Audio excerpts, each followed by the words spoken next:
It's 9:30 here in the boardroom. I'd like to call this meeting to order. We have a quorum, so we can move forward. I would ask Director Parsons if he would please lead us in the Pledge of Allegiance. Please silence your cell phone. I pledge allegiance to the flag of the United States of America and to the republic for which it stands, one nation, under God, indivisible, with liberty and justice for all. Okay. Let me silence my phone, since I forgot to do that. Okay. I would ask now for a motion to approve the agenda. Donna moves, second. Second. Karimi seconds. Are there any adjustments to the agenda? Hearing none, I will go ahead and assume that the agenda is approved as presented. Now I'll ask for approval of the minutes from May 19th and June 5th. We'll take them together. Parsons moves. Second, Karimi seconds. Are there any adjustments to the existing minutes?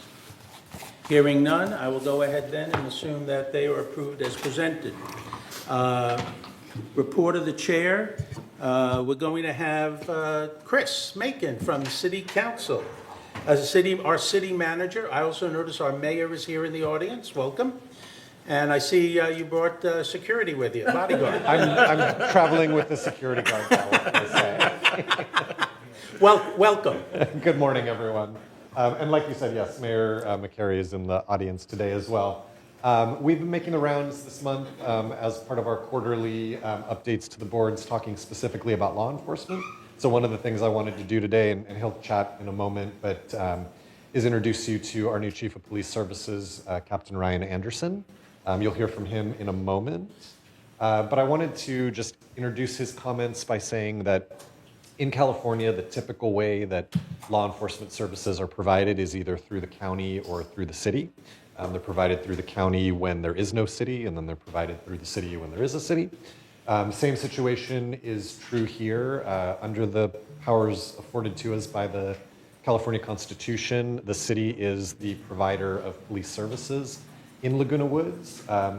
We differentiate law enforcement from private security.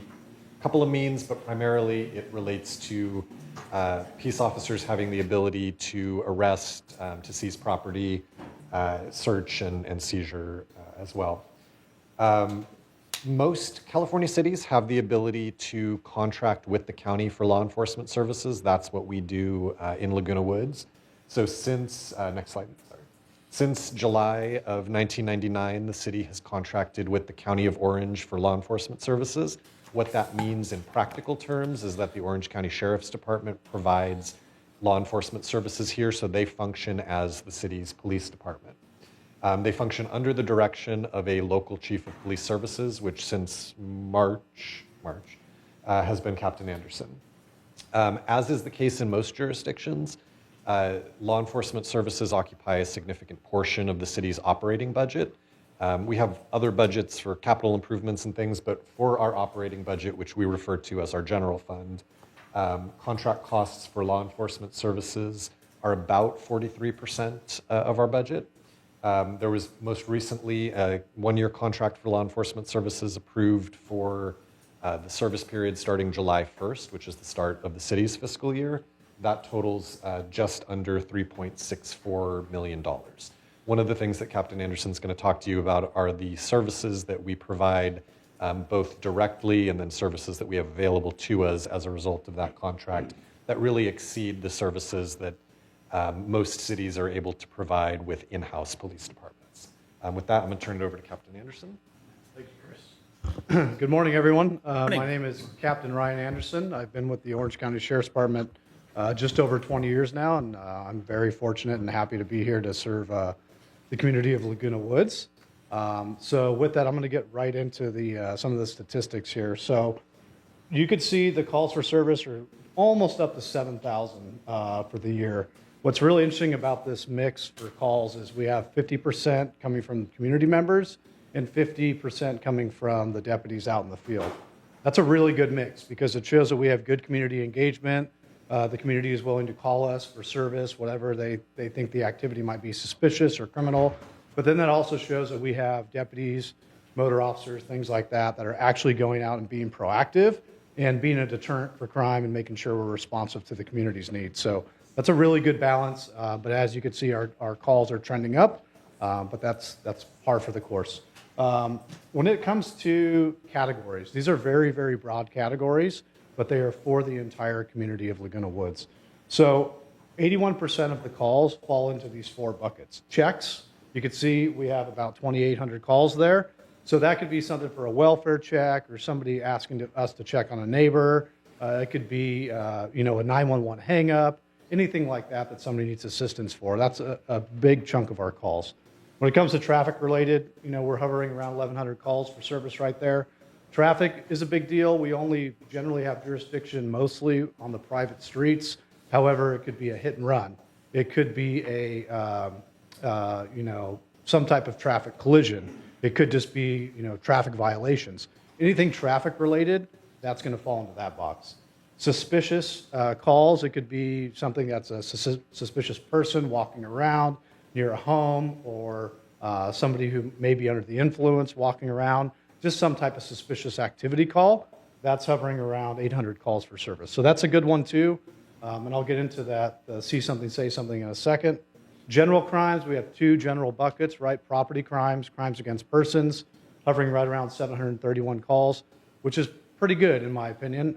That's continuing to trend in the correct direction overall. But generally, those are just vandalism calls. It could be some type of restraining order violation call. It could be an assault or something like that. But as you can see, that's our lowest call for service overall, so that's a good thing.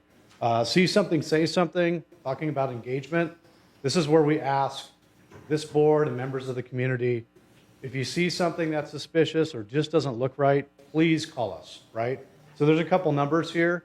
911, obviously, if it's an emergency. If it's something that's just suspicious and we're not sure if it's something that's, endangering, a member of the public or anything like that, you can call the non-emergency number, the 949-770-6011 number.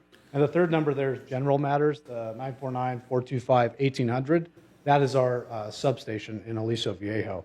But the See Something, Say Something campaign is very important because we really rely on the community members to be our eyes and ears because we can't be everywhere all the time, so that's what we ask for. And I want to make sure I touch on something about the services that the Orange County Sheriff's Department provides. So our department is made up of about 4,000 employees overall. About half of those, about 2,000, are sworn, right? So that means throughout the county we have that many sworn officers, able to support some type of emergency or something like that. So with that comes a whole menu of services that we have that the Sheriff's Department brings to the table, right? We do have SWAT teams, we have hostage negotiation team, we have financial crime investigators, we have cybercrime investigators. We have all types of different disciplines in addition to our general investigative team. So even though we only have about an investigator assigned to Laguna Woods, we have a whole litany of different resources that we can bring on board, right? If it turns out that we're having a major traffic issue, we can bring in more traffic-related resources. So as the Sheriff's Department also, the Sheriff's Department is the mutual aid coordinator, which means we support all the other law enforcement entities throughout Orange County. So what that means is if you need something or if some event happens, we have the ability to scale and scale quickly. Also, under the Orange County Sheriff's Department, we do run emergency management for the county, so we have a lot of emergency management type of resources. So I just wanted to share that with you. That's just a sample of what we have, but just know that we have a staff of 4,000 that supports the county that the city of Laguna Woods has the ability to tap into if and when needed. So I can take questions if you have anything, and I'll give it back to Chris. Thank you.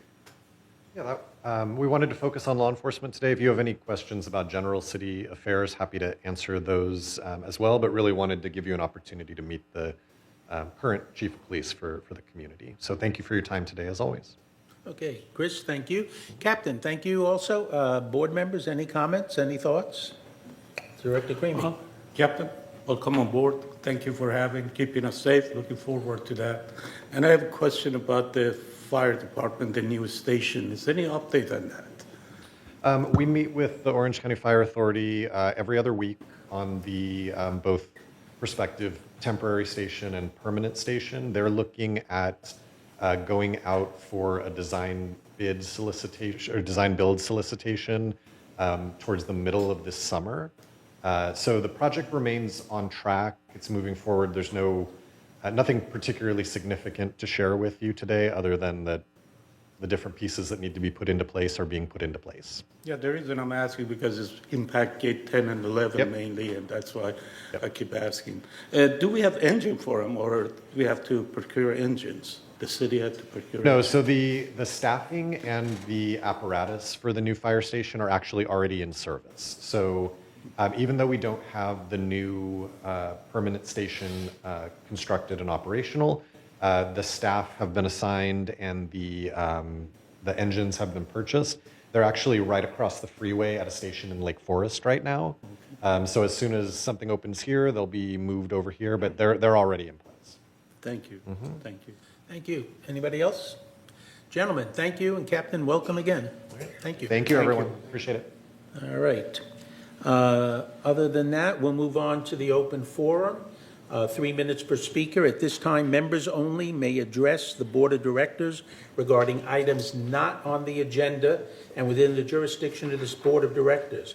The board reserves the right to limit the total amount of time allotted to the open forum to 30 minutes. A member may speak only once during the forum. Speakers may not give their time to other people.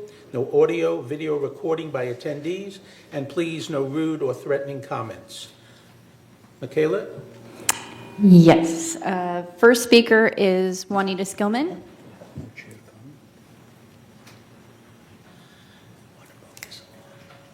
Good morning, all. I'm here with your monthly report on your village library. Volunteers worked 669 hours supporting 1,920 residents who visited the library in May. Now, May is usually a little lighter. It's usually over 2,000 due to holiday, and of course we had a lot of travel, graduations, etc. But we still had 41 new residents sign up into our catalog access. As I'm sure you know, but I will remind people that your resident card is your library card, but you have to register it through our computer. We are not hooked up to the mainframe. So while you use that card, it needs to be put into our computer the first time that you come in. 2,212 items were circulated through our front desk. And that includes what we call those that are on the honor system. And that's what I wanted to make some remarks about this morning. The honor system is just that. It covers our puzzles, our paperbacks, our games, and our children's books. And it means that I don't check them out to you personally. You take them with the understanding that you will bring them back to the library. Now, we've had a little bit of a problem in the last few months with people who think, well, since I didn't check it out to myself, I can leave it anywhere. They put them in laundry rooms and the drop-in lounge, particularly puzzles, because they do have puzzles in the drop-in lounge. So people just drop them off there. Once a month or so, we have to go over and collect all of those that belong to the library. So honor system means if you got it from us, please bring it back to us. And lastly, great news, we opened our new children's section July 1st of this year, June 1st, excuse me. Please come in and see it. It's right up front. We have books for tots through toddlers. And so if you have visitors over the summer, young people that you're not quite sure what to do with or don't have resources, please bring them into the library. Honor system, you can check them out and then bring them back for somebody else to use. Thank you. Thank you. Next. Thank you. Next speaker is Chris Collins.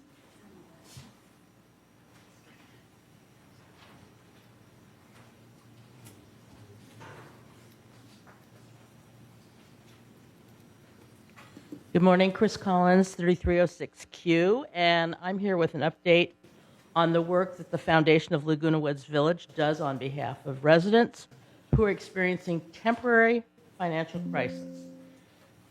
Good neighbors, they make life better every single day. A wave, a chat, picking up groceries, a shared meal, a block party.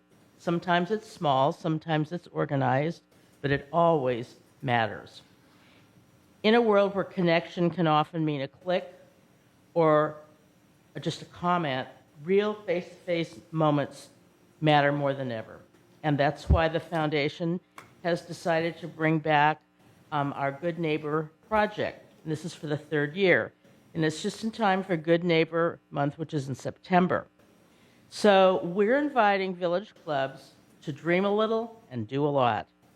So these activities might look like maybe a get to know your neighbor gathering, a cul-de-sac concert, a simple lunch or dinner potluck hosted by neighbors, a community sing-along, a conversation bench, or a walking buddy group. So the goal is really simple. Reach out to residents who may feel less connected and bring them in. Neighbors can be any village residents, not just those who live near you. And yes, we're here to help. Thanks to a special bequest, the foundation expects to award up to $500 each to village clubs selected to bring these ideas to life. A small investment, a big return, and a stronger village in friendship, connection, and community. So the details. The activities must happen between September and December 2026. And who may apply? Well, that's any village, recreation village club. And the deadline is June 26th at 5 p.m. So fill out, there's a proposal, so it needs to be filled out and apply using that form, and it can be found online. It's tinyurl.com, LNW neighbor. And so if there's questions, you can email the foundation at lagunawoodsvillage@gmail.com or call 949-268-2246. So let's just make this year's effort the best ever, because when neighbors show up for each other, the whole village shines. Thank you. Let's show this. You need to be coordinated. Anyway, thank you. Thank you. Next speaker is Sonia Chastain.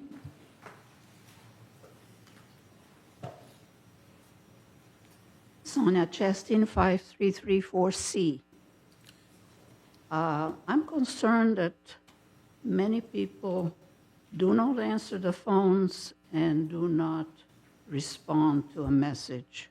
No call back. I've had some experiences, especially lately, it's getting worse, where I called, for instance, Third Resident Resolution Services number, no answer.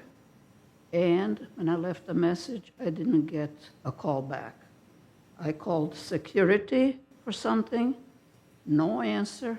First time since I've been here. And nobody called me back. I left a message because they encourage you to leave a message. So there are other examples right across the hall. Someone who told me in person that she'll call me back didn't. So I think we could do better as far as responding to the seniors when they call. I also like to mention that many seniors don't have the knowledge of technology and also maybe don't even have internet or computers. So the phone should still be used to answer some questions for people who can't handle the internet. That would be very helpful. I'm one of those people that walks every day and I see things, crooked sign or crooked post or water leaking, and I do report it. It doesn't get fixed right away. I usually have to go higher up to get the executive secretary to call somebody to encourage them to fix it. So not very good service.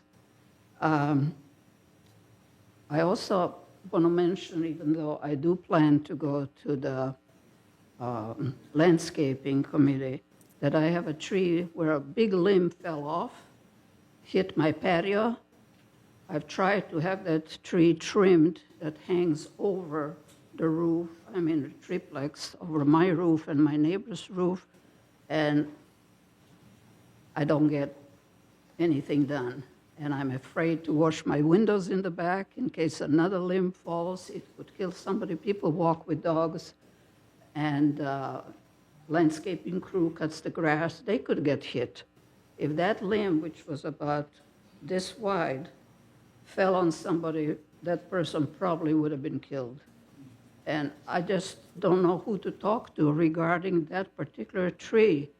I hate to see it cut down, so I'm holding off with a request for it. But Okay. I would like at least to have it trimmed so it doesn't overlap the roofs. Okay, thank you very much. Thank you. Next speaker is Harold Quigley.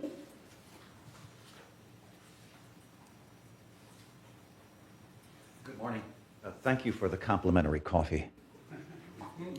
I'm Jim Quigley. I'm in my 8th year as a resident of Laguna Woods Village. My wife Susan and I secured permission to have no spray zones outside our manor. I appreciate being allowed to do this, and I'm happy to trim the occasional weeds by hand around our manor, as I agreed to do in Excuse me, order to Mr. secure Quigley? the no spray zone. You seem to be addressing what's on the agenda, an herbicide policy. You'll have to wait until we get to that part of the agenda I see. to speak. I see. Okay. That's fine. I'll wait until then. Thank you. Thank you. I'll be sure to call your name Okay, at very that good. point. Thank you. Thank you. Okay, let's see here. Next speaker is Bill Walsh.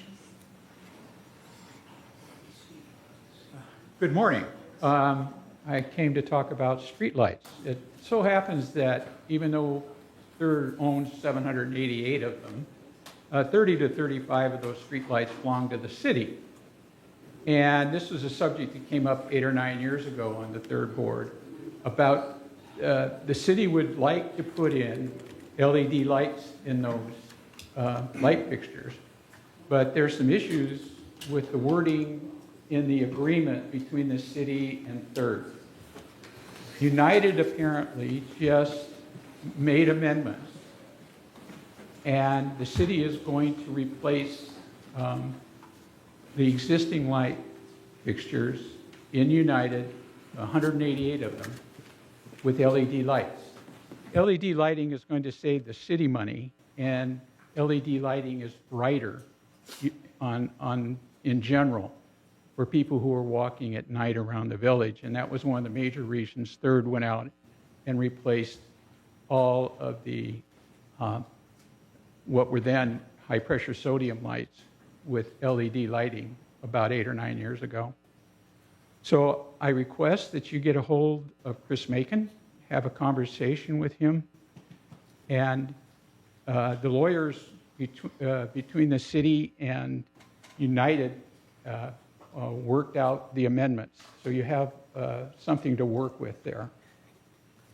The second thing I would like to add is there is a Senate Bill 905 that is in the Assembly right now. And that bill is essentially, in a nutshell, trying to rein in some oversight needs for SCE projects. SCE, nobody has a real accurate figure, but in general, SCE is spending $6 billion a year to upgrade the electric grid as part of their 2045 project to upgrade the entire 50,000 square miles of electric grid in the SCE service area. Basically, I think that what I'm asking you to do is maybe, or somebody in the community, or as many people in the community, is to let your assembly member know that you want that bill, that just entered the assembly to be unamended. Traditionally, the California Public Utilities Commission does not have enough resources to do great oversight over PG&E, SCE, and San Diego Gas and Electric. And we're all paying the price for that as far as I'm concerned. So somebody needs to, the people in this state need to rein in some of the costs that we're seeing in that, and that's a way to do it. Again, that's Senate Bill 905. Thank you. Thank you. Thank you. Next speaker is Joe Camara. Hey, good morning, everyone. Thanks for your time. I'd like to share a couple thoughts about the Disaster Preparedness Task Force that Steve's spearheading with his leadership, if I may. Also on the Gardenville Association, which Stuart happens to be here this morning as well. Thanks for all of your work, Stuart. On disaster preparedness, I don't know if anybody heard of Dr. Deming or remembers in the 80s, but organizations, there's a form, storm, norm, and perform. We formed, and now we're in the storm phase. It's like, card pieces all over. We're looking at things. But I think where we're kind of steering to is that we looked at the VMS emergency plan, and it's solid, hundreds of pages. We're going to bolt on with the city. There's the county. There's FEMA. Everything those people do, we're not looking to push them, steer them, or change them. That's all good and healthy. I think we found a bit of a weakness in the plan, though, is we're knowing what's happening in the community is the cars are going to drive around and see how it looks and then come back and report to the EOC that's probably going to be at City Hall. That's a pretty thin way of answering. We have 18,000 limited ability residents. How's everything out there? And they drive around in a car and they're going to make an assessment. Well, Stewart has an existing group of 2,000 people already connected where we can go out and check. The main thing is to check on ourselves, look at our neighbors, gather data, and pass that up to those guys. So we're not creating anything new. We're looking to reinforce the field patrol survey step of our master plan. So I think that makes sense. And some people are feeling overwhelmed, like this thing's becoming a monster, because we're in the storm phase. So we need to scale back a lot of this stuff, focus on what we can do effectively, and we already have existing organizations. So really, in conclusion, I think it's needed for sure. We need that data. Is somebody hurt in a building? What floor is it? What's the condition? We can pass that pretty effectively. We haven't exercised it a lot, but we need to do that again. A couple years ago, we did this, and then it fell off, and now we're trying to bring it back up. So I think it's definitely needed, it's important, and I'd ask that everybody support it and help steer us in the right direction. Thanks. Thank you. Let's see. Next speaker is Ira Lewis.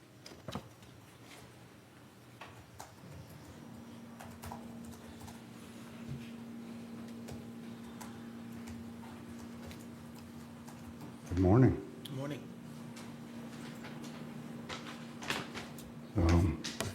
Good morning to all you members of the board.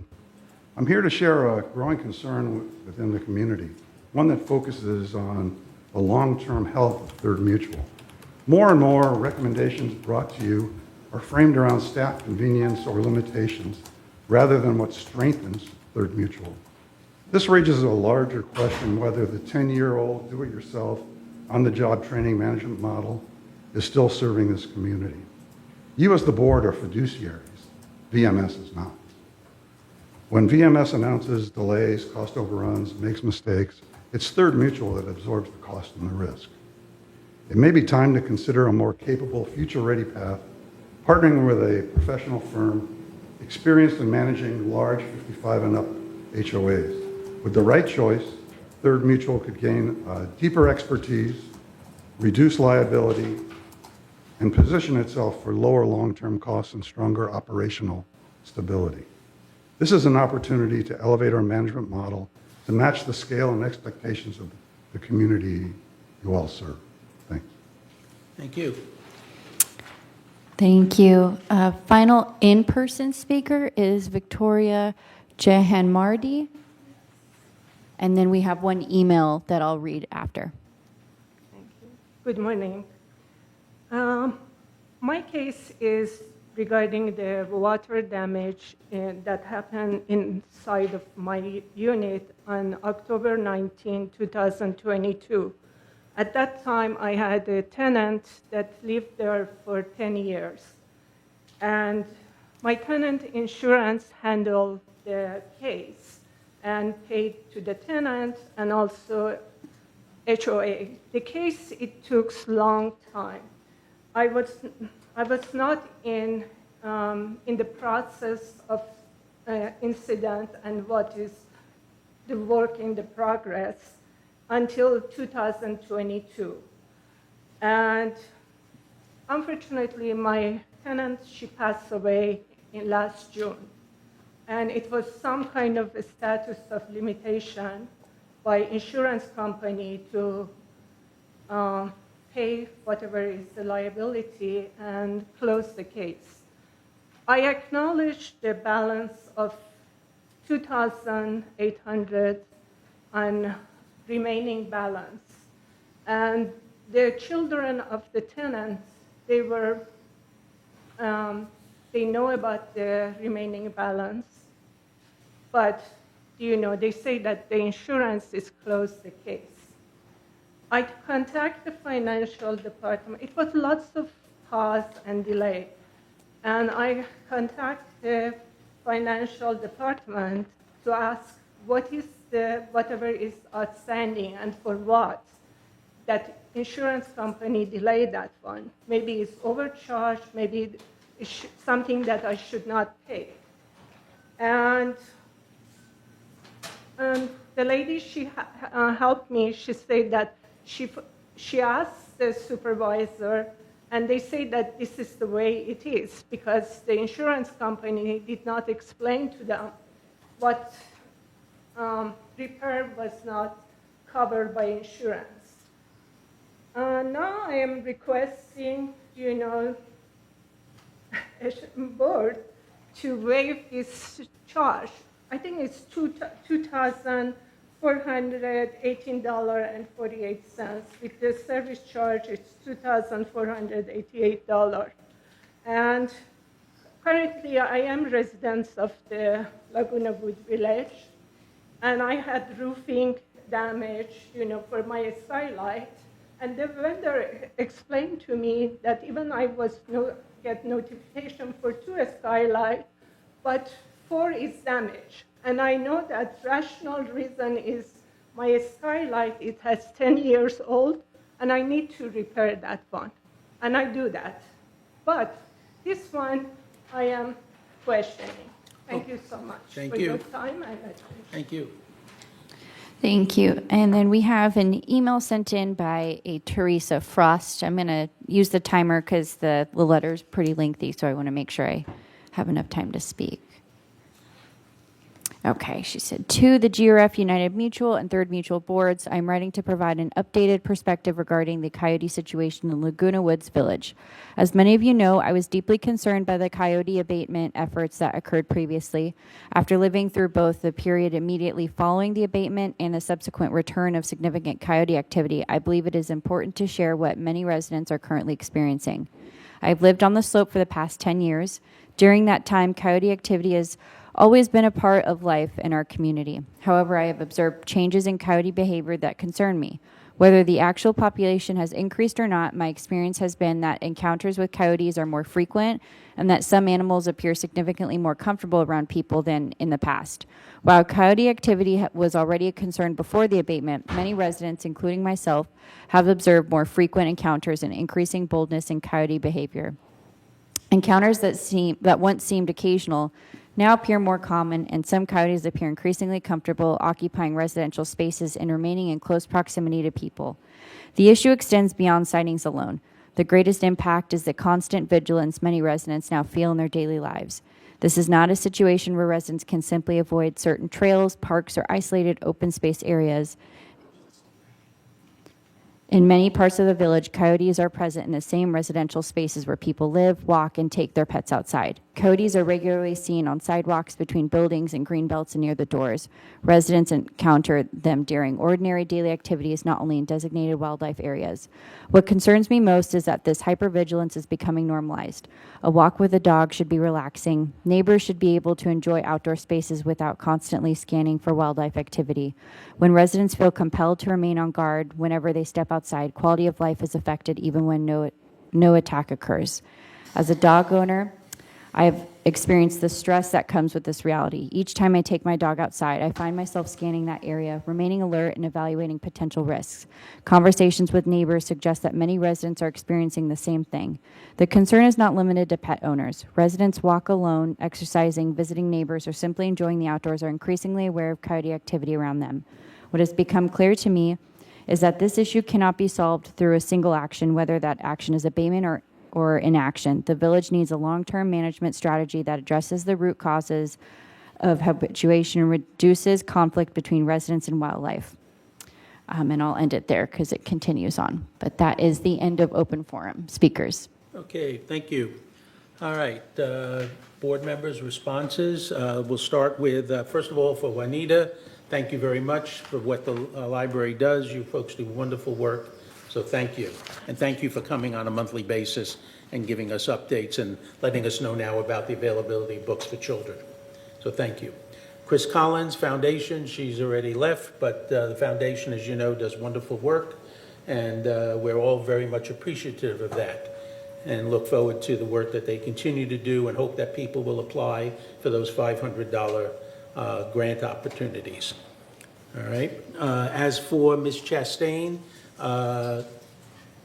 I will leave that to you to address our CEO. Absolutely, thank you.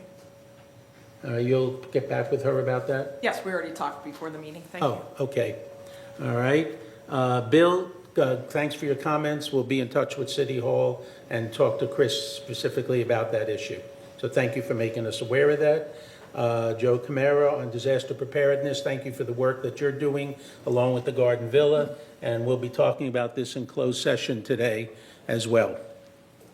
Ira Lewis, new management company, that's something that has been kicked around for a while. I don't think we're really prepared to go in that direction at this point in time.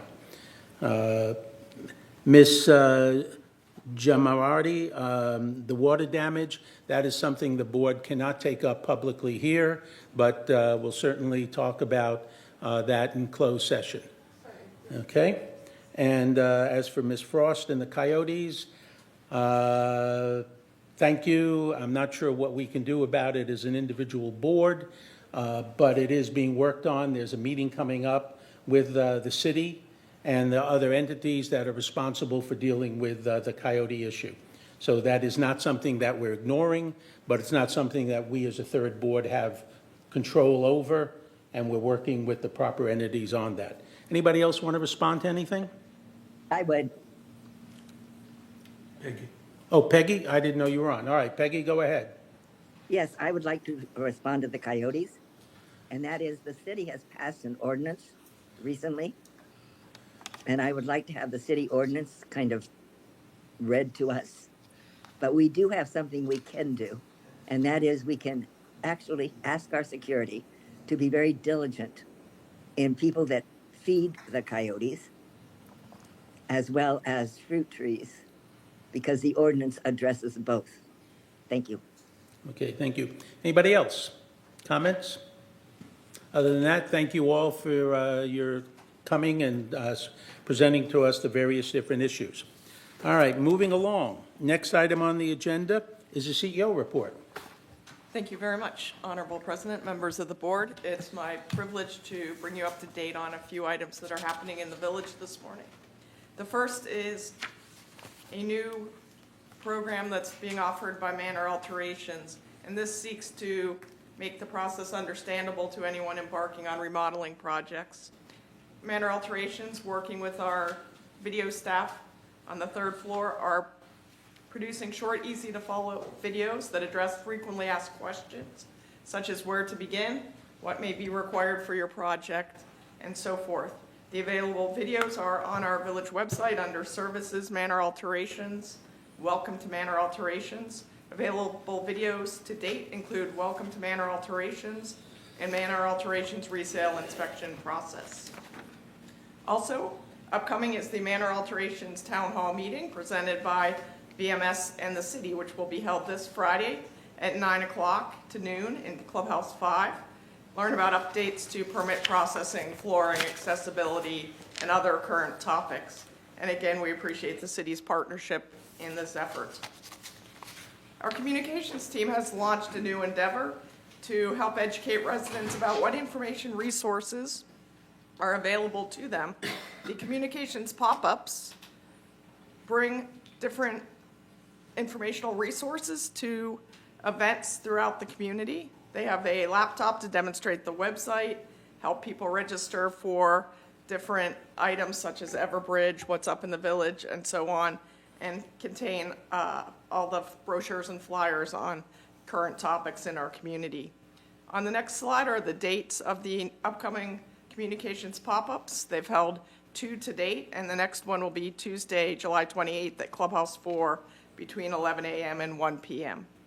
And these have been incredibly well received by those who have visited the pop-up. Next, I want to draw attention to an upcoming workshop sponsored by Social Services. It's called Coping with the Emotions of Caregiving, which will take place on Wednesday, July 24th at 2 o'clock in Clubhouse 7.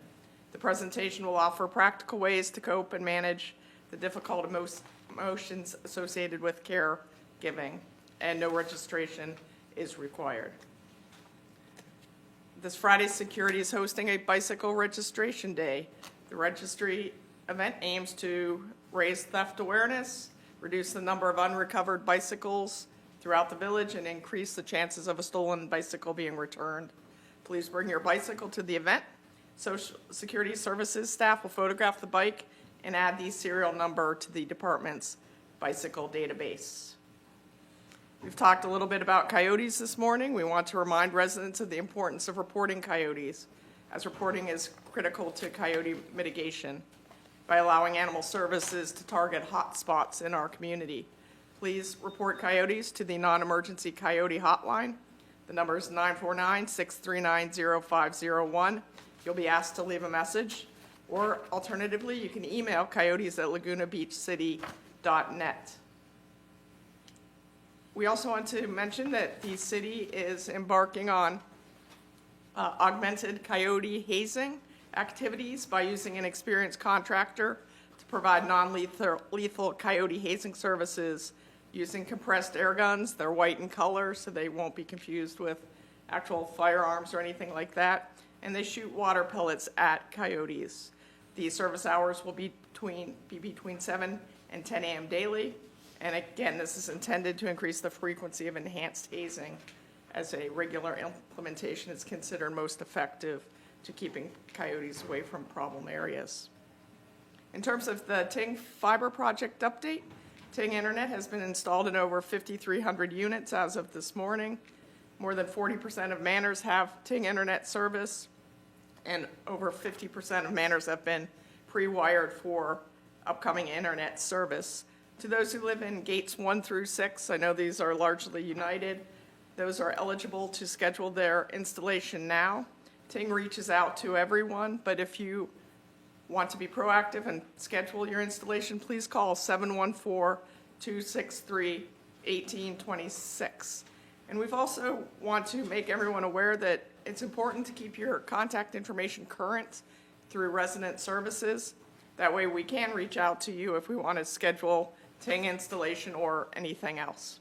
And you can do that again through resident services at residentservices@vmsinc.org or by calling resident services at 949-597-4600. And lastly, we want to highlight the July 4th celebration that's coming up. This includes a golf cart parade beginning at 11 o'clock. There will also be games at Clubhouse 2 during this time. From noon to 2 p.m., Stone Soul is performing on the Clubhouse 2 lawn. Food will be available for purchase from Restaurant 19 and ice cream from Handles. Concert parking is at Clubhouse 7 or the Community Center. There will be a shuttle bus that runs from 11 a.m. to 3:30 p.m. Please bring your own outdoor concert seating. Setup begins at 10:30 a.m. Please register your golf carts on ActiveNet by 4 p.m. on Wednesday, July 1st, excuse me. And that concludes my update this morning. Thank you. Thank you very much. We now move to the consent calendar. All items under the consent calendar are recommended for action by the committee and will be enacted by the board by one motion. Do I have a motion to approve the consent calendar? Steve Parsons moves. I see Director Shostak seconds. Since it's just by consent, all those in favor signify by raising their hand. The consent calendar passes. We now move on to unfinished business. Item number 1 on unfinished business is entertain a motion to approve a policy requiring new owners to obtain a license agreement to retain previously approved alterations and variances. This was placed on initial 28-day notice in May and has now come up for final consideration. Michaela, do you want to go ahead?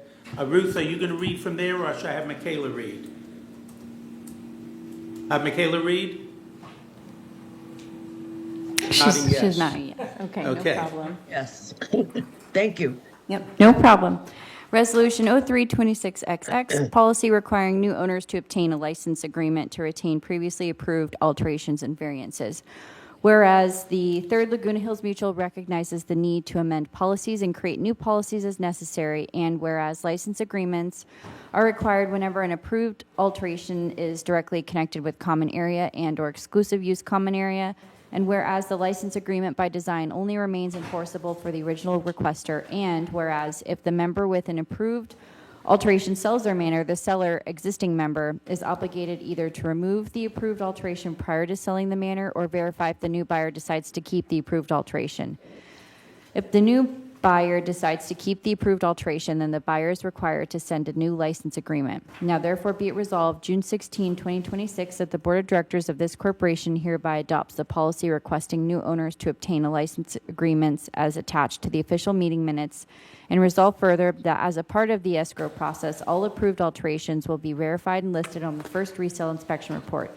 And resolve further that as a part of the escrow process, the new buyer will be required to sign a buyer responsibility agreement and a license agreement for each approved alteration listed on the first resale inspection. And resolve further that the officers and agents of this corporation are hereby authorized on behalf of the corporation to carry out this resolution, and the 28-day notification has been satisfied. Okay. Can I get somebody to move to put this motion on the floor? I make a motion to put it on the floor. Karimi moves. Second. I see Director Wayne seconds. Okay. Now that the motion's on the floor and has been read, is there any discussion about the motion? Just for clarification for the members who may be listening at home or here in the audience, this relates to only alterations of common area or exclusive use common area. Any alterations within the manor itself, new shower, new kitchen, etc., that's not included in this. It's just alterations to exclusive use common area or common area. And the licenses that have been issued for people at the moment expire when that individual sells the unit. We are not concerned about anybody else who did some kind of exclusive use or common area modification prior to the institution of license agreements. It only applies to those who currently have a license agreement. Okay? Any other discussion? Yes, I would like to. Please go. Is this just bringing in one new element? Are all the old elements the same? Repeat that? Could you repeat that? Yes, I'm sorry, my computer isn't coming up with what it should. Is this just adding one additional item? Is this adding sunrooms? This is anything that goes into exclusive use common area or common area. That's all it relates to. But it existed before, correct? We're just adding wordage? We only started the license agreements recently. Prior to the institution of license agreements, everybody else was grandfathered in. So as of what date will they no longer be grandfathered in? These are all new alteration, Peggy. Okay. Thank you. All right, anything else? Hearing none, we'll go ahead and vote on your screen. And Michaela, if you would reach out to the people on Zoom and get their vote. Yes. Peggy and Ruth, can you provide your vote? A no. Okay. Ruth, is that a yes? You can just nod. Okay, thank you. And Peggy voted no.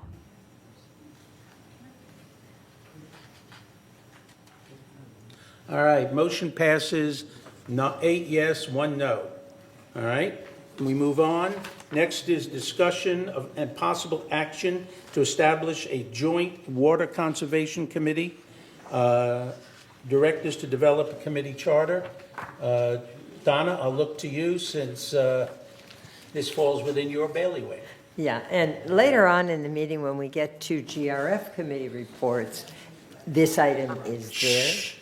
Basically, there's been a desire, certainly from Third Mutual, and we're delighted to hear from United, that we have a cooperative effort to conserve water. The Colorado River has had more water apportioned out of it than the river can hold. So something has to happen. So this is a very exciting potential committee. It would replace the exclusive Third Mutual Water Committee and become one that is primarily United and Third, but obviously with participation from GRF, because that is how we can have this kind of a committee. We must have GRF on it. But it's very exciting to think about the whole community working together. And in case some of you were not around when we get to that report, I just wanted to tell you all that the first meeting of that committee is scheduled for July 30th, 2026 at 2 p.m. in this boardroom, and as a virtual meeting as well, so people can attend it. It's actually scheduled on the date that would have been our quarterly Water Conservation Committee meeting. So. Okay, my apologies to everyone. I skipped on the agenda. I jumped down to B on new business rather than B on unfinished business. And you don't want to hear me again when we get there. So. No, that's correct.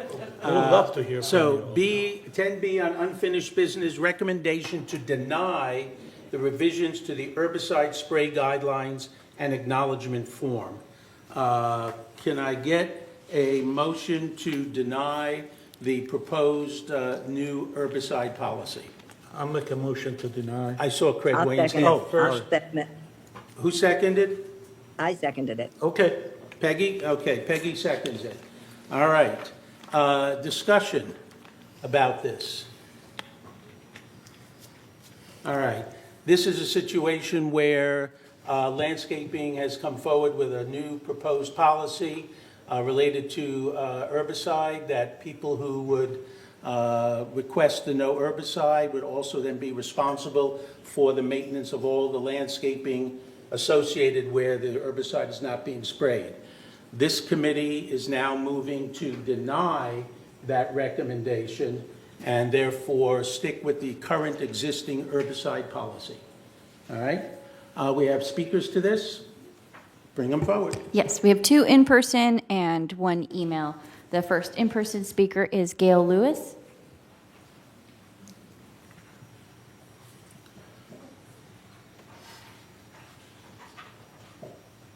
Good morning, board members.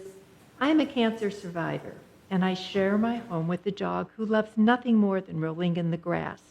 Because of that, I cannot have toxic chemicals sprayed around the house. For 6 years, the gardeners have respected my request without any issue. I am also married to a wonderful man who loves gardening. So your new policy, if I understand it correctly, anyone who requests no spraying must now take over their own gardening. This would not affect me personally. But what about the people who don't have that support? What about a resident who lives alone and is going through chemotherapy? Are you saying that someone in the middle of the hardest fight of their life must now take on physical outdoor labor just to avoid exposure to chemicals that could harm them? Besides sounding cruel, This new policy seems to benefit only VMS.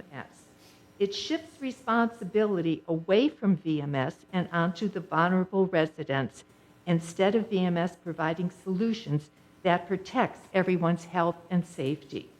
Maybe the real solution is to hire a professional management company, one whose priority is serving the residents, not creating policies that make things easier for themselves. Thank you.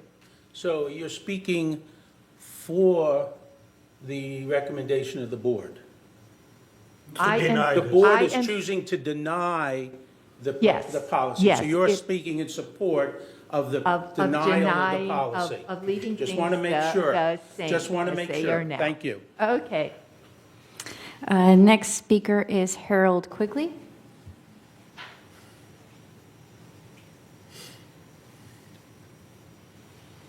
Good morning again. I haven't had the benefit of reading the proposed change to the policy, so I'm not exactly sure if I'm supporting or opposing that, but I would like to just make a few comments about the herbicide policy generally. And as I noted earlier, I'm in my 8th year as a resident of Laguna Woods Village, and my wife Susan and I have secured permission to have a no-spray zone outside our manor.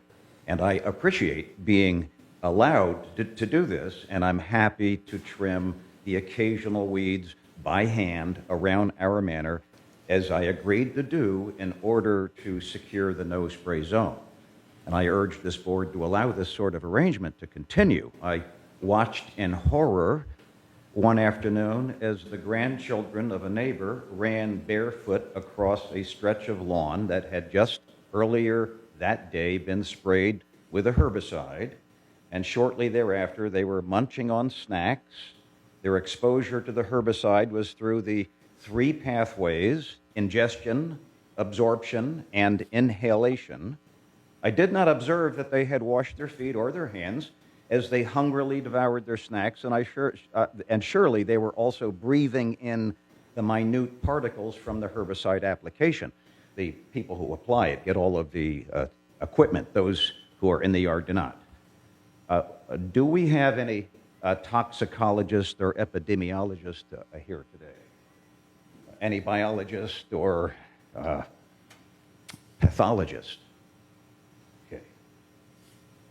I would challenge any of them to explain the inexact methodologies of human risk assessment and convince us that knowing the risks, that they would allow their grandkids to play on a lawn that had just been sprayed. The village has discontinued Roundup and Finale, but the replacements with Turflon, Ester, and Cheetah Pro are not much different. The material safety data sheets are available as PDFs on the web, and their precautions are very sobering. I urge those who have not read them to do so. The better part of my career was spent on environmental protection, and my PhD dissertation was centered on risk assessment. What the chemical industry insists is safe should be qualified with the disclaimer that any threshold of exposure determined to be safe was hotly contested by peer-reviewed scientists and achieved only with highly contentious compromise. So the question is whether the presumed benefit of fewer weeds is worth the risk to the general health of the people who reside here. Thank you for hearing me, and good day. Thank you. Thank Anyone you. else? We just have one email speaker, and it is from Teresa Kennedy. I'll start the timer in just a sec. It's a short email. In reference to Agenda Item 10B, I am writing to ask the board members to vote against approval of this item.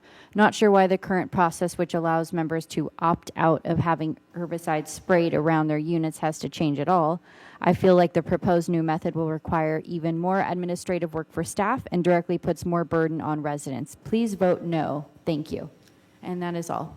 All right, there's obviously real confusion for this issue, because by the person suggesting that we vote no, they're voting to approve the new herbicide policy. I gather, though, the intent of that person is not to approve the new herbicide policy. All right? I mean, that's just my interpretation from hearing it. All right. We currently have a motion on the floor to deny the new herbicide policy. That's where we are. Can we go, any other discussion? Yeah. Director Parsons? Are there some legal guidelines that we need to discuss along with this? No. Have It's we just talked to denial. legal about this? We have spoken to legal. We talked about this last month. I shared with all the board members the legal position, which supports the denial of the new herbicide policy. Anybody else? All right, hearing none, let's go vote. A vote yes is to deny the policy. A vote no is to go the other direction. Correct. Ruth, are you approving this? Yes. Yes. Okay, thank you. Peggy? She seconded it, so. Okay, think her she has hand's her hand up. raised, yeah. Over. Margaret is yes. Parsons abstained, okay. All righty, motion passes 8 yes, no no's, 1 abstention to deny the new herbicide policy. Okay, yes, Donna. Yeah, I just wanted to clarify one thing. The speaker spoke with great concern, and understandably so, about grandchildren running on the lawn that had just been sprayed. And flags are put out when that is done. So the owner is very clear on when that has been sprayed. And my understanding is it's dry within 24 hours or less. And so there's some responsibility, I think, on the part of the owners to take the kids to somewhere where there isn't herbicide, because we don't want them running in the grass when it's just been Okay. sprayed. All righty, moving on. 11, new business. Entertain a motion to approve the manor water shutoff valve policy for multi-manor buildings. This is going on initial 28-day notification. Okay. Let me get to it. There is a resolution. Okay, there is a resolution. Michaela, if you would read the resolution for us, please. Happy to. Resolution 0326XX Manor Water Shutoff Valve Policy for Multi-Manor Buildings. Whereas the Third Laguna Hills Mutual recognizes the need to amend policies and create new policies as necessary, and whereas members doing remodels in their manors and multi-manor buildings often need to shut off the water supply to their manor, and subsequently this shuts off the water supply to the rest of the manors in that building. And whereas if the water is to shut off for an extended period of time, not only does this become a significant inconvenience to the balance of manor owners, but it may also create health and safety concerns. Now therefore be it resolved July 21st, 2026, that the Board of Directors of this corporation hereby adopts the manor water shutoff valve policy for multi-manor buildings as attached to the official minutes, and resolve further installation of an individual manor water shutoff valve will be required whenever a full remodel mutual consent is applied for, and resolve further installation of an individual manor water shutoff valve can also be requested as a standalone project through the mutual consent process, and resolve further that while the member is responsible for all costs and ongoing maintenance of a water shutoff valve, the mutual remains responsible for all unaltered internal plumbing components before and after the water shutoff valve connection, and resolve further that the officers and agents of this corporation are hereby authorized on behalf of the corporation to carry out this resolution, and this is initial notification today and is on 28-day notification. Okay, can I get somebody, Parsons moves, second? Second. Karimi seconds, motions to put it on 28-day notice. I will just comment that it's 2 parts of the shutoff valve. One is if there's a full remodel being done, that the shutoff valve would be required. The second component is that residents themselves can request through mutual consent to have a shutoff valve added, okay, that they would pay for that. The reason for that is, and the importance of that is, that insurance companies now have started to weigh in that they want a shutoff valve if they're going to insure someone's property. So this is really, that part is purely for the benefit of residents in terms of dealing with their insurance companies. This may be a way for them to continue having their insurance by having a shutoff valve put in. Director Creamy, you want Yeah, in addition to that is, that going to help to reduce the damages to the unit if there is a water break? Because without the valve, it's going to take a few minutes for the security to come in and shut off the valve on the multi-story building. And with shut-off valve, the members can do it themselves and reduce the possible damage to the unit or unit below or unit on the sides. So this is good for everybody, good for insurance, good for members, and good for the community whole. Okay, anybody, any other board members, comments? All right, can we vote to put this on 28 days, please? Ruth and Peggy, can I get your votes? Yes. Thank you.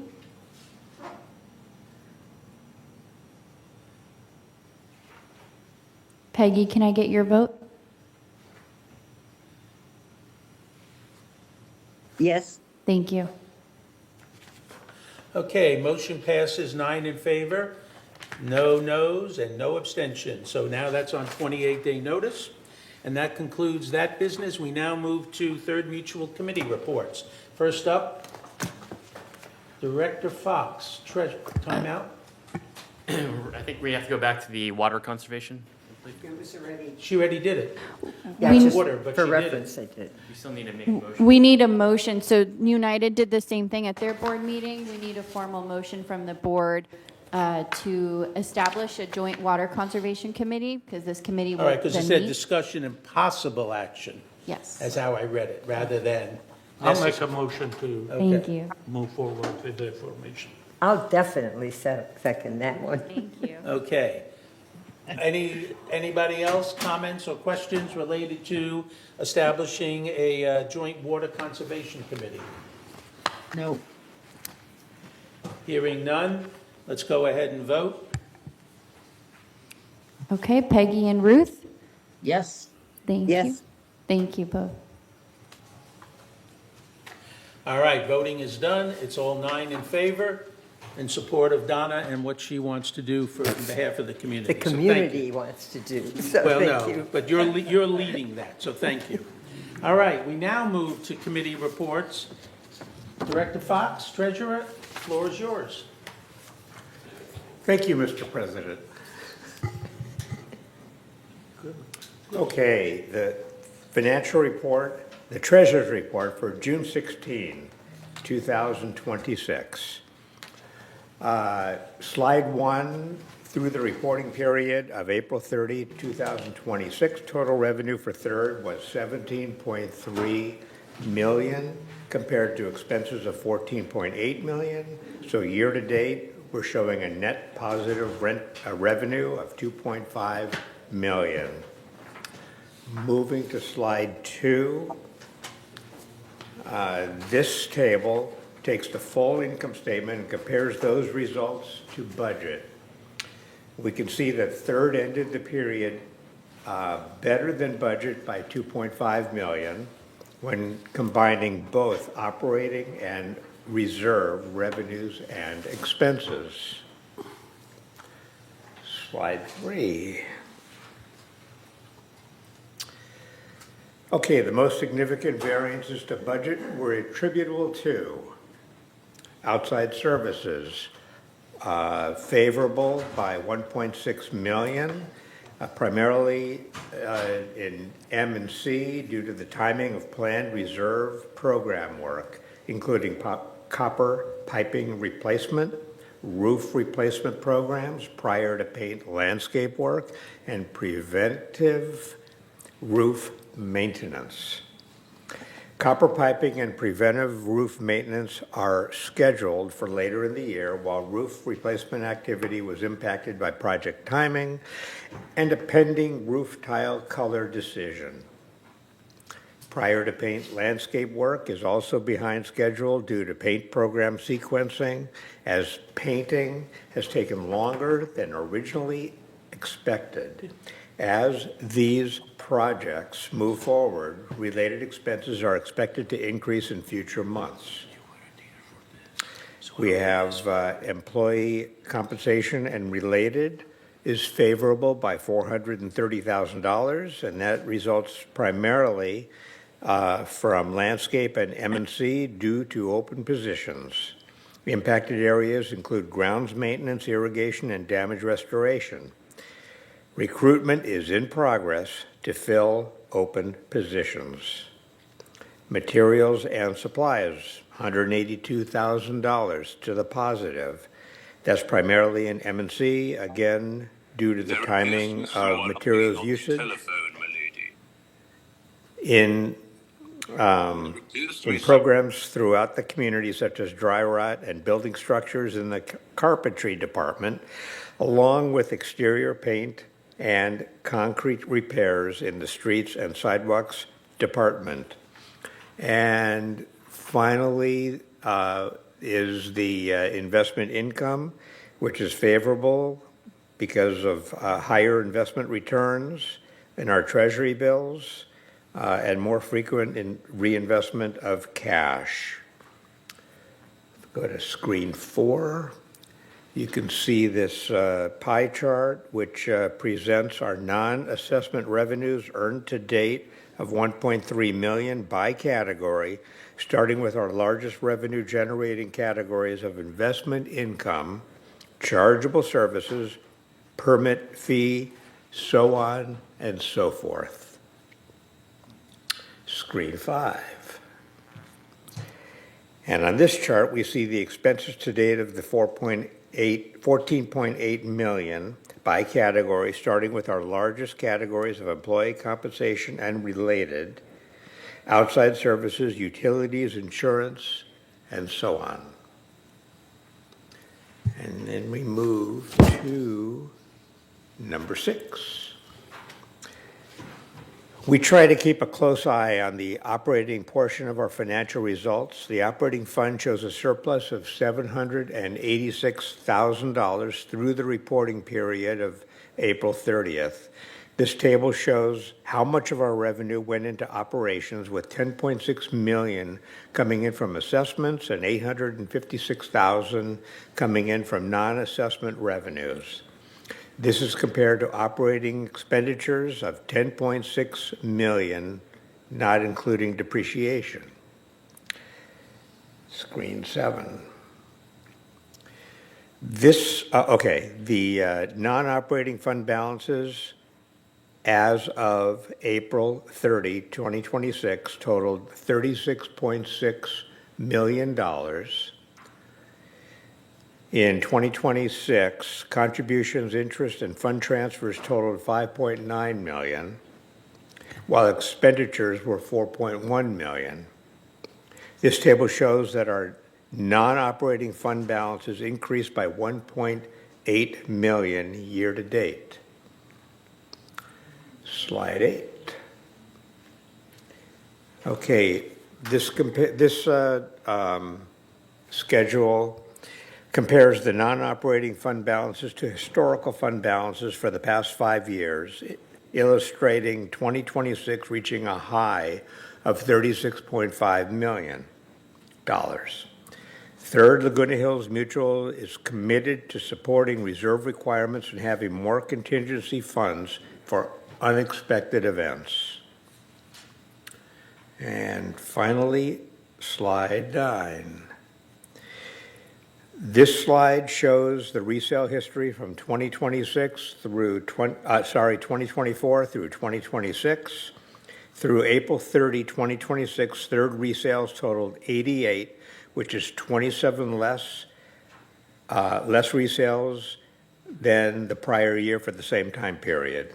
Average year-to-date resale price for a third mutual property was $783,000, which is $175,000 more than the prior year for the same time period. And that, Your Honor, is my report. Thank you very much. Moving on, the next item is the Architectural Control and Standards Committee. This committee met basically on June 3rd, and the committee, we only have the minutes from the May meeting. The minutes from the May meeting suggest we approved some variances that were part of the consent calendar today. Also, the Architectural Committee is discussing solar panels on one-story buildings and solar panels on multi-story buildings. And the reason that this has become an issue, especially on the multi-story buildings, is the question about available space, who has access to that space, etc. So that's things that are being hammered out by the Architectural Committee, and we'll be reporting on that as things come forward from that committee.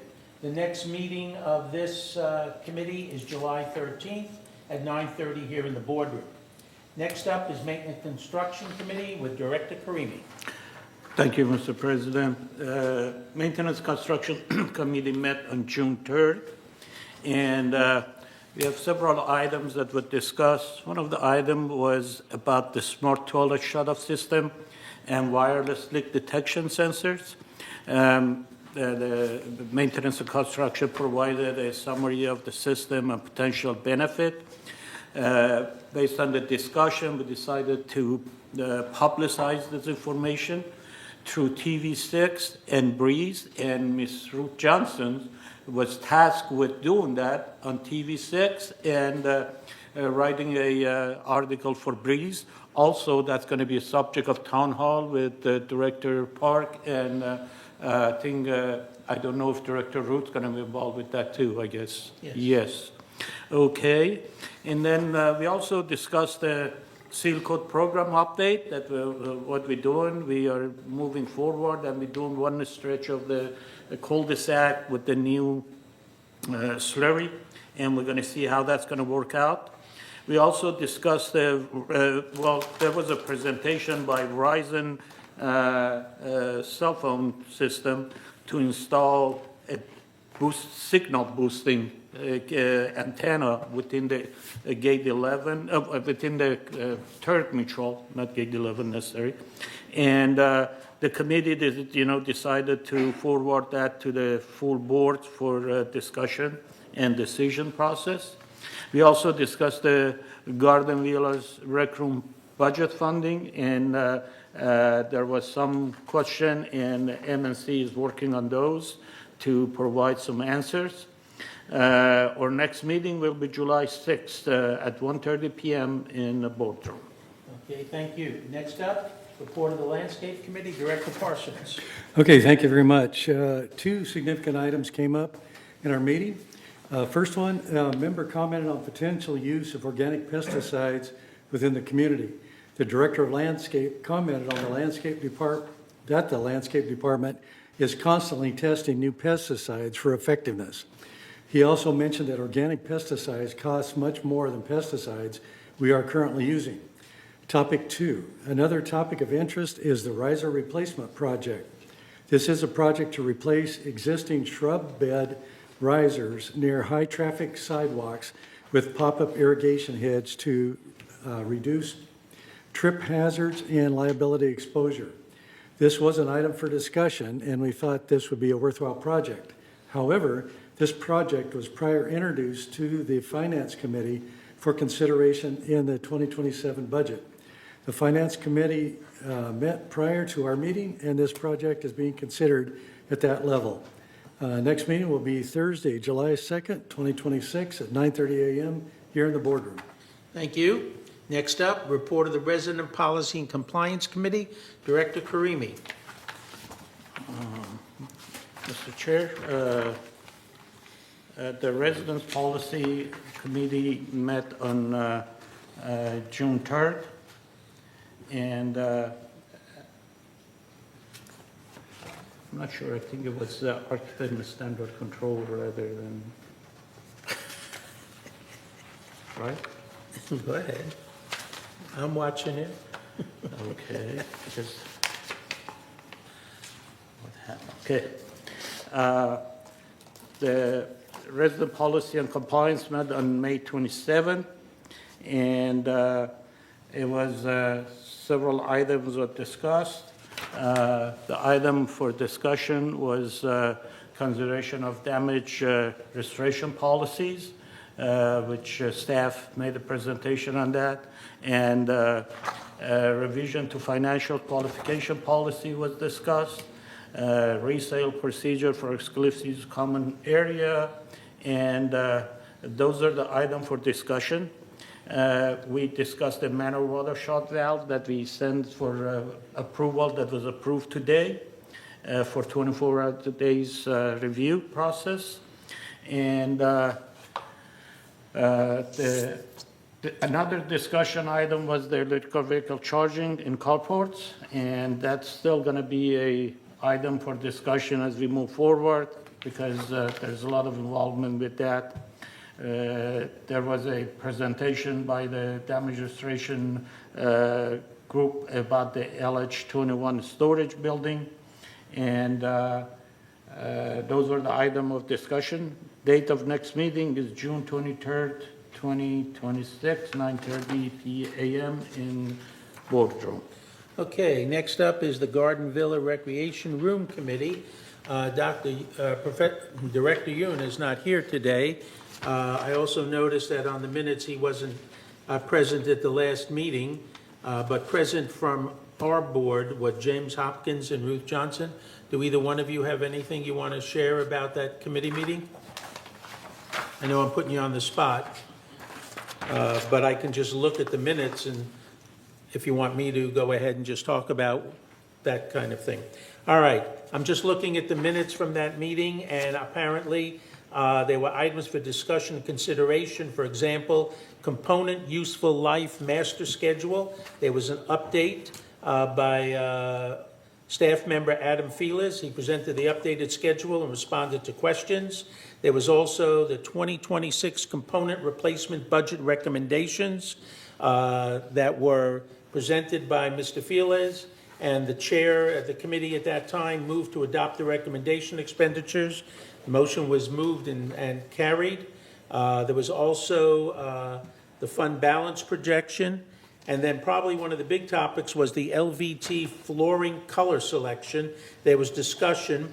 Mr. Feelers presented four flooring color samples, and the committee moved and approved all four of those options.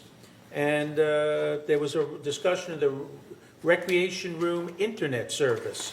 As requested and endorsed by the Garden Villa Association, Mr. Jose Campos, who's Director of General Services, proposed installing internet service in the recreation rooms at a monthly surcharge of $40 per building or $1.75 per manor per month, and he responded to questions. The motion was made to approve this, and the committee carried that motion, so that was approved. The next meeting is Wednesday, July 8th, 2026 at 1:30. And that concludes the reports for the Third Mutual. We'll now move on to the reports from the GRF committees, and we'll start with Director Fox on the Community Activities Committee. Thank you, sir. You're welcome. Okay, the last meeting of the Community Activities Committee was on June 11th. And there were various and sundry things discussed, and the highlights were somebody recommended that some work be done in front of Clubhouse 2 to make it more of a central plaza, and we kind of referred it back to figure out what it's going to cost before we can go any further. The idea is to level out the grass area in front of Clubhouse 2, and it'd be more conducive to outside events that they have there, and a wall along the outside, along the bottom there to reinforce, whatever. They're going to figure it out. There was a discussion about music at the pools. Some people like it, some people don't. It went back and forth. That's where we're at. Somebody wants to donate or spoke about donating or being an advisor about the Chase lounges around the pools. Kind of talked about it and went nowhere with that, and I guess it's referred to future discussions. We talked about putting art out in the village in various and sundry locations to show what our artists in Clubhouse 4 can do. And I believe that was also referred off because who's going to choose what and where are you going to put it and who makes the decisions, and that's kind of where we left it. We also talked about a subject that's been going on for a couple of months, having to do with things like you have club events, and club events in many cases have liquor attached to them.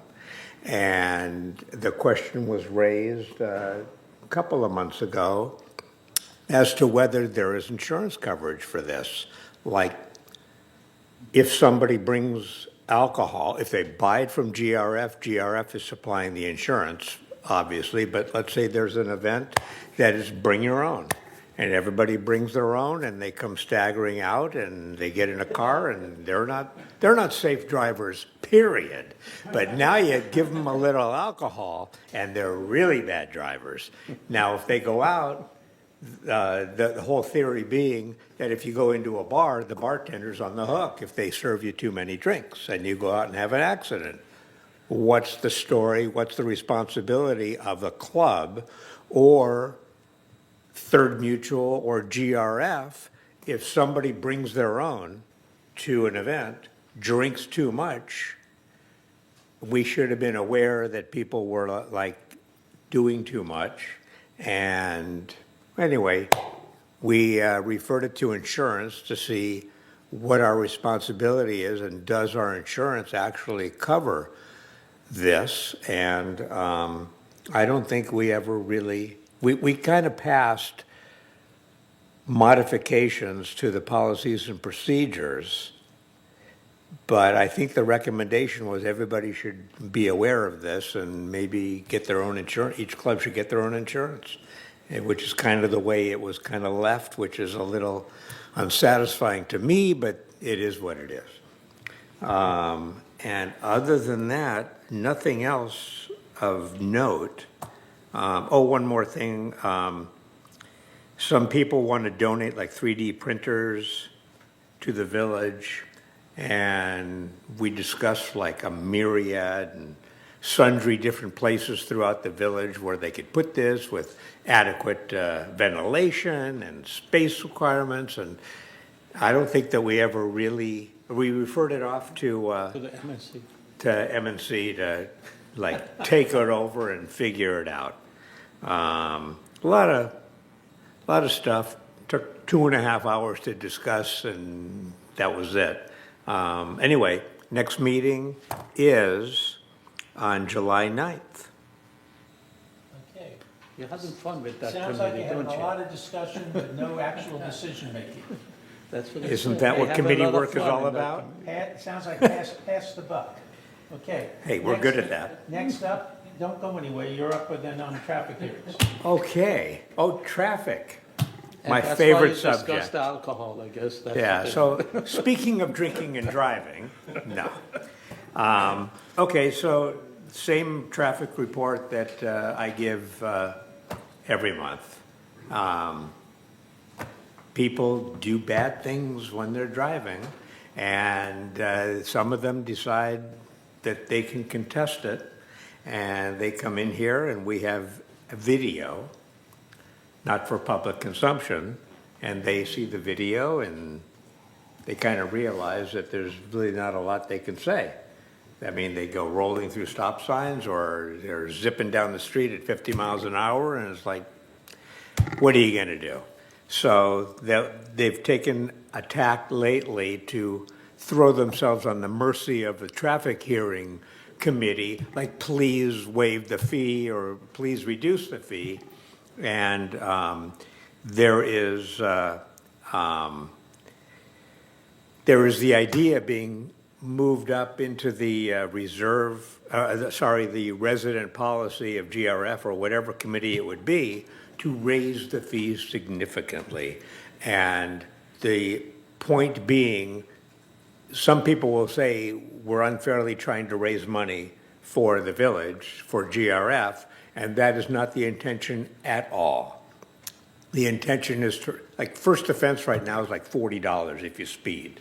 Like 31 miles an hour, 6 miles over the speed limit, the first offense is like $40 and you get 1 mark, and the second offense is like $100 and you get a second mark.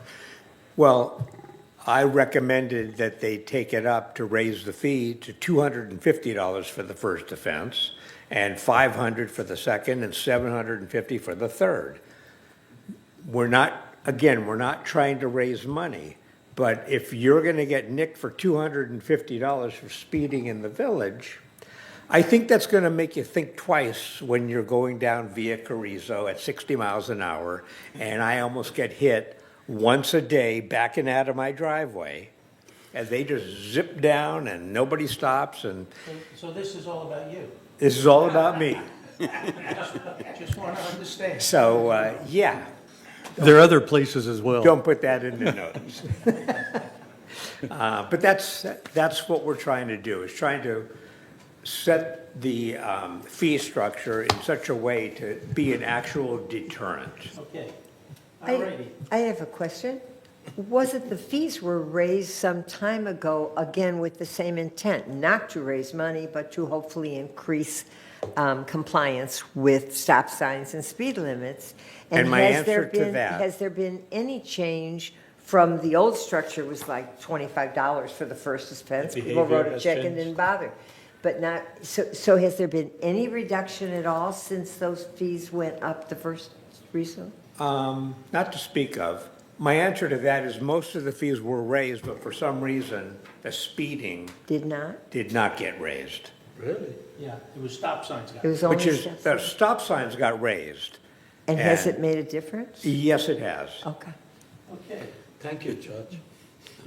Oh, Yeah, Director this is not for the traffic court, but I think education may be a big part of this. Many people move here, and while they are aware, they're not aware of the rigid enforcement and fines. So perhaps new resident orientation and policy committee can take it up. I'll bring it up in a policy. In other words, what you're saying is they don't know about the hanging judge. And I might point out, We'll tell them about I'm you. the softy on the committee. Oh. So take that for what it's worth. Your next meeting is tomorrow. Tomorrow, the hanging judge is back tomorrow. Okay. Next up is the Disaster Preparedness Committee, Director Parsons. Okay, thank you. At our last meeting was held on 26 May, and different topics were discussed. The first discussion was on organizational structure. Some committee members were not fully aware or familiar with the proposed structure, so some time was spent explaining it to them. Number two, on May 5th, 2026, the GRF board dissolved the Disaster Preparedness Task Force and directed staff to return to the board with a proposed framework for establishing a standing disaster preparedness committee. During our meeting on 26 May 2026, 2 charters were proposed. One was proposed by members of different boards and concerned disaster preparedness participants. The other was proposed by the Security Department staff. After the proposals were reviewed, the Disaster Preparedness Committee voted to move forward the charter proposed by the Security Department staff. At the last GRF board meeting, this proposed charter was unacceptable to the GRF board and sent back to the Disaster Preparedness Committee to iron out differences and develop a new charter. It was also stated by the GRF president that prior to the GRF meeting, several residents had contacted him and asked that the proposed charter not be approved by the GRF board. This is where the disaster preparedness charter discussion now stands. Next meeting is July 28, 2026, 9:30 a.m. in the boardroom. Thank you.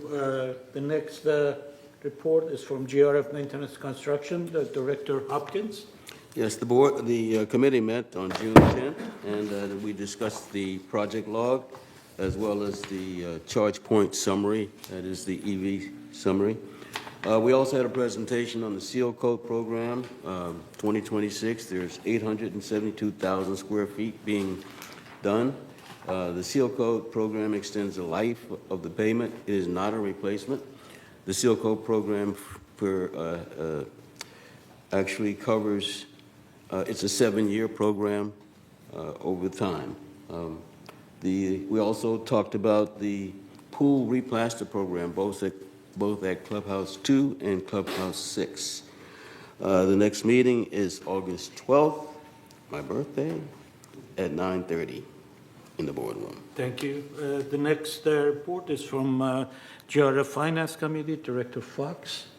Can you, entertain us? Okay, GRF Finance Committee. Let's see, so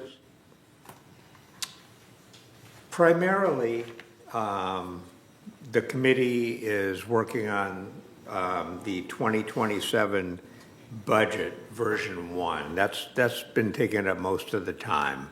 The operations are running as expected according to budget.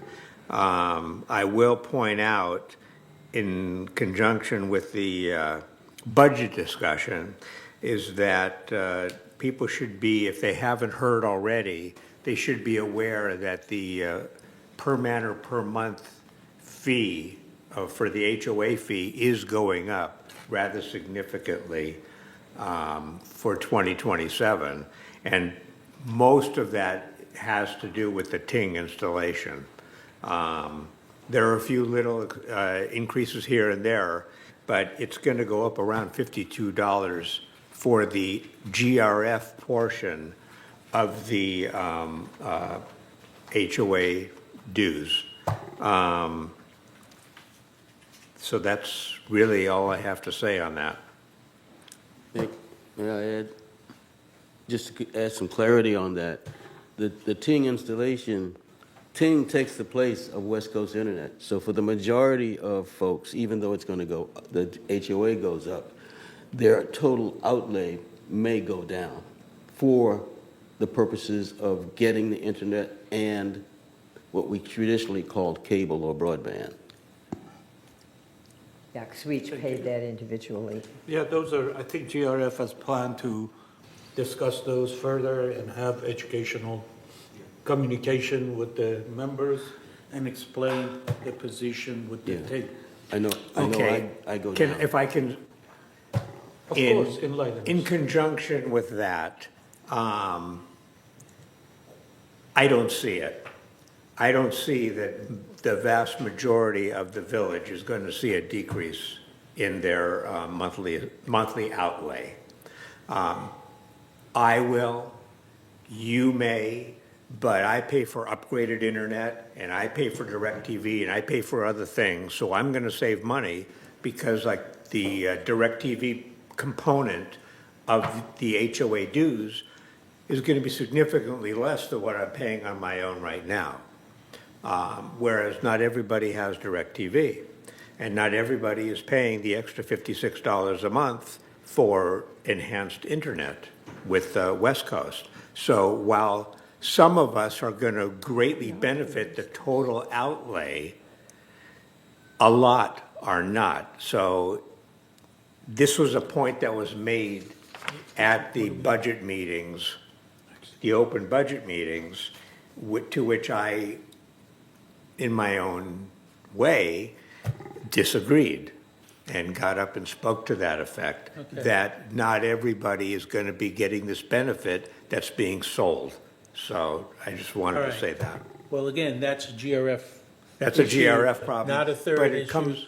Folks, we're going to have our own issues as it relates to our own monthly assessment that we'll be dealing with over the next few months. We'll be fine. Okay. Moving along, GRF Mobility and Vehicles Committee, Director Hopkins. Excuse me, where am I? Oh, the next meeting is August 5th. The last meeting was May 6th. We reported on that last meeting. The next meeting is August 5th, 2026 at 1:30 in the boardroom. It is a virtual meeting. Okay, next up is the GRF Landscape Committee, Director Rain Shostak. Thank you. The committee last met on May 13th, and that meeting was reported at our last board meeting. Again, primarily comments from residents related to concerns about the creek and the maintenance of the creek, which is really dictated by California Fish and Wildlife. So it's an ongoing thing because we are really told by them what we can do, and people aren't happy with what we're allowed to do. So we'll have that every time we report. Other than that, there wasn't anything unusual, but we do meet again on August the 12th at 1:30 right here in the boardroom. Thank you. Next up, Information Technology Advisory Committee, Director Hopkins. Yes, this is a closed meeting. It's been ongoing for 3 or 4 years. And I just want to remind everybody what we call the ERP is an ongoing project. It's continuous updates. The old days where you install a piece of software and walk away from it are gone. The technology improvements that we see on the outside are continuously applied for our benefit through this committee. The reason it's closed is because we continuously have vendor presentations at these meetings and giving us updates on their progress. But it is the next meeting is August 28th, 2026. Okay, next up is the GRF Broadband Committee, Director Karimi. Yeah, thank you. The Broadband Committee met on March 23rd. May 28th. May? You last met on May 28th.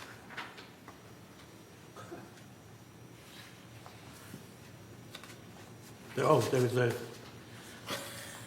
unfortunately what it is, this is a report in here from March 23rd. That's what I made a mistake, because the next meeting is May 28th. So I'll speak from the, from memory, which is very good. Okay, the Broadband Committee met, and we got the report from the General Services Director. The installation is going forward. There are on a schedule, but they're also experiencing some issues with the member not responding to the request for the installation.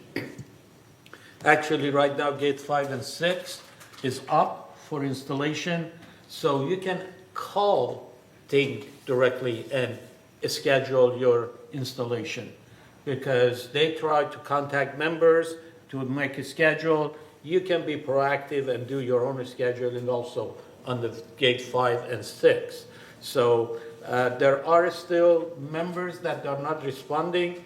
The issue with that is if we don't install all of them by the end of the year and go to the next year, there is a potential cost to the member for installation after that. So it's best for members to contact when they're scheduled or respond to the schedule or look for that. Okay, I haven't installed yours yet. Well, just to bring some clarity, they're not installing, and people are calling to make appointments, and they're being told they're not ready to do the installation. So there's a big miscommunication going on. Is it gate 5 and 6? Yep, that's where I live, and I called, my neighbors called. There's a big miscommunication going on here. They're not ready to install. I will definitely take back to the Broadband Committee and the GRF. As I said, there is nothing we can do on the 3rd. It's the GRF issue. I'm just pretty much telling what I heard from the, from the committee. And they actually complained that the member are not responding to them. And now what I'm hearing is that they are not responding to the members. So we'll take back and discuss it with, I'm actually going to talk, with the VMS to see what's going on, why they have two different kind of reports. Okay, and also, if you may not be aware, part of the holdup was that some of the 3-story buildings are actually 4-story buildings when you look at the underground parking that's not underground. So it's the parking is underneath of the building. Back side of the building may be 4 stories, front side may be 3 stories. They never planned for this, so they were delayed until they were able to rent a lift and get their insurance in place and get an operator in place. And this week, they have been installing. They did my apartment yesterday. So my guess is that going forward, once they're finished going through all the three-story buildings in 5 and 6, then they will begin to be able to finish the installation. But my issue is why they're not responding to the members, because they ask you for members to call in and they're trying to call Exactly. members, but I'm hearing that members calls in and they're not responding, and that's the problem we need to do, Yeah. to attack. They are responding. They're saying we can't do it right now. That's what they're saying. Oh, so they are responding back to the members. Yeah. It's not that they go to the Never Land. No, the They do members call respond in back. and they tell the members, we're That not is delayed. installing right now. Okay, thank you. Thanks. Stuart, did you put your thing on backwards intentionally? I'm just, so He's protesting. you need Roe to help you. Roe, he obviously can't be left alone. We understand. Call Marty. All right. We understand it. Okay, next up is the GRF Security and Community Access Committee. Is Director Moore still online? No? Okay, well, that committee last met April 22nd, and so the reports have already been given. The next meeting is June 24th, 1:30 in the boardroom. Next up, GRF Energy Committee, Director Rain Shostak. Yes, that committee last met on May 18th. The next meeting is June 30th. We are still very much in the formative stages in that no decisions have been made yet. Most of the discussion centers around solar panels and whether or not GRF should put them in. And there doesn't seem to be anyone objecting to that. The question is, how are they going to get paid for? And that's been the concern with fiscal responsibility concerns coming from Third. And again, very supportive of solar panel. We have over 2,000 ourselves in Third. So we're very much in favor of them. The question is doing it responsibly so that we don't do anything that might jeopardize reserve funds for other things. So that's really the primary issue, and we will continue that discussion at our next meeting on June 30th. Thank you. We're at 9:30 here in the board. Right. Next up, Strategic Land Use Ad Hoc Committee, Director Johnson. Yes, the meeting was held on May 22nd, my birthday, so I spent 3 hours going over and over that. Happy belated birthday. Thank you. So I know you and Director Karimi were sitting in the back for most of the meeting. So we did go over plot plans and locations from the period of 2008 to 2012. And their recommendations back in the dark ages, all of which are pretty moot by now. We're looking at parcel by parcel for opportunities for investment and creating income or the best use. Some of the directors had similar, different ideas. One was that we put a park adjacent to Clubhouse 2. That was 15 years ago. So we're basically starting over, and it's going to be a real slow going. So, but it's very interesting. Okay, the next And our meeting next is June meeting will be 26th. At 2 p.m. in the boardroom. Thank you very much. And last but not least, report of the Water Conservation Committee, Director Rain Shostak. Which really is the committee we spoke of at the beginning of committee reports, and it bears repeating because it is this new community-wide committee. And our first meeting will be July 30th at 2 p.m. in the boardroom. That's a Thursday, and we'd love to see everybody there. Thank you very much. We now move to future agenda items. Anything for the future agenda? All right. Moving on now to director comments. Director Johnson, we'll start with you. Final comments. No comment. Good meeting. Thank you. Director Hopkins. No comment. Director Wayne. No comment. Director Parsons. No comment. No comment. Director Karimi. No comment, thank you. Director Fox. No comment.